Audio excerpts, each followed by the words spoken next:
Legazpi, taking up BS Civil Engineering at the Technological Institute of the Philippines.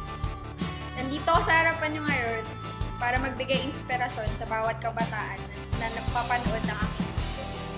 Simula nung napunta ako sa Raison Type City Church, ginamit ni Lord ang Bethel Christian School para maka-attend ako ng isang service dito. I grew up in a Christian family, pero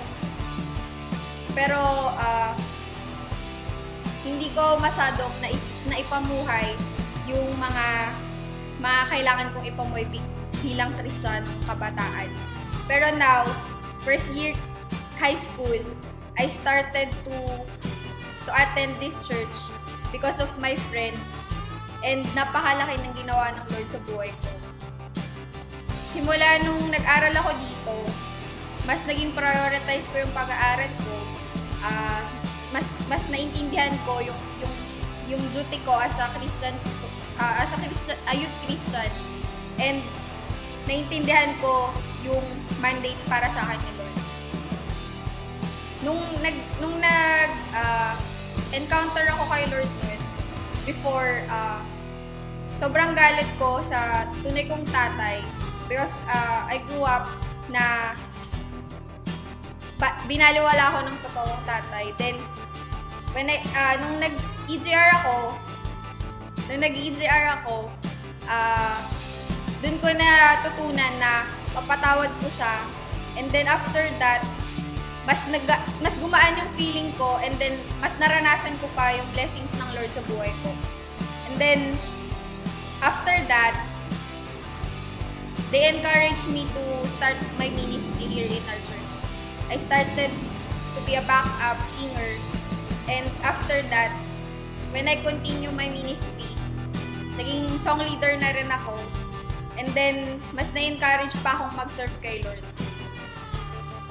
As I go on in my life, nag-start na rin ako ng life group ko. Una, nag-start ako sa isang tao, and then I failed because I know that merong something pa na inaayos sa buhay ko. And then, nagpatuloy ako na mag-serve kay Lord. Nag-start ulit ako mag-life group. At yun, nag-start ako from first year student at Bethel Christian School. Hanggang ngayon, nagtutuloy-tuloy pa rin kami sa life group namin. Malaki yung nabago sa buhay ko. Ginamit din ako ng Lord para sa pamilya ko. Matagal na nag-stop yung parents ko, yung family ko na magsimba. Pero when I attended here, I encouraged them na magsimba rin sila. Then, after that, si mami, yung mami ko, dito na rin siya nagsimba. Yung mga kapatid ko, na-encourage ko silang magsimba dito. Then, sa school, ginagamit din ako ni Lord doon. For my friends, for my classmates, I encourage them. And pinagpe-pray ko pa kay Lord na help me to give me strength para mag-start na rin ng life group sa school namin. At yun, ngayon, yung nakikita nyo sa harapan nyo, isa ng song leader, isa ng life group leader, at willing pa na mag-serve kay Lord. And now, I am willing to serve the Lord, to take the next level, and to step up for the Lord's. Hi, I'm Jemar Chico from Technological Institute of the Philippines, taking up BS Civil Engineering. I'm 16 years old. Dito ako para iparang sa inyo kung paano binago ng Diyos ang buhay ko. Kwento ko sa inyo, share ko lang ng konti. Nung nasa public school pa ako, kasali ako sa isang gang.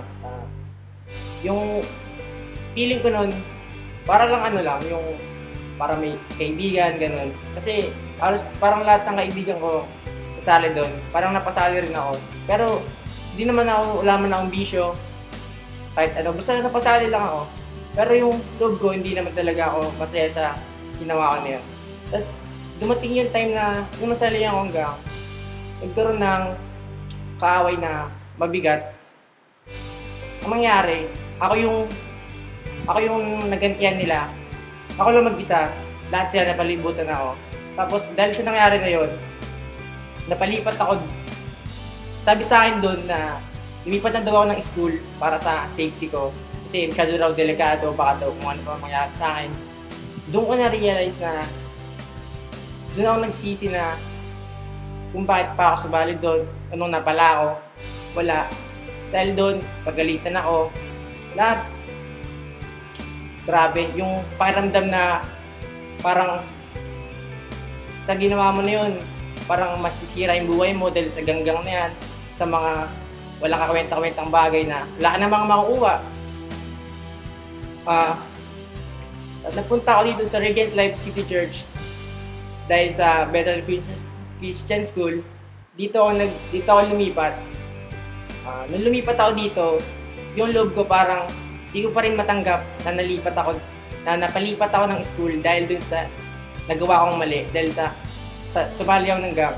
Doon talaga yung pagsisisi ko, yung ano ko sa magulang ko na nung nalipat ako, wala na eh. Nangyari na eh, wala na akong magagawa. Kaya ang inano ko, mag-aaral ako ng mabuti at babawi ako sa magulang ko nun. At kwento ko sa inyo ng konti yung paano ko nakilala sa Panginoon. Dati nung meron akong classmate nagyaya sa akin sa live group, Kuya Jiro. Ayoko kasi parang ang corny, parang basta yung alam mo yung feeling na parang ang weird, parang ganun. Lagi nila akong inahabol, pinipilit. Basta pinipilit ako lagi, pero ayoko. One time, dumating yung live group, birthday pala niya. Kasi ikaibigan ko siya eh. Hindi ko siya maindian. Kaya, sige. Tama ako. Nung umatin na ako ng live group, grabe, tawa lang ako ng tawa. Parang kasing, ang nila, amen, ganun. Parang basta ang corny ng sa pakiramdam. Pero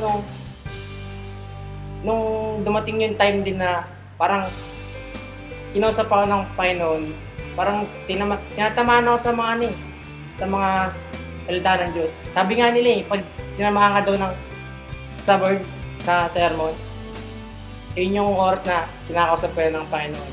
Dati, makaupo lang ako dyan, nakikinig lang ako. Nanonood.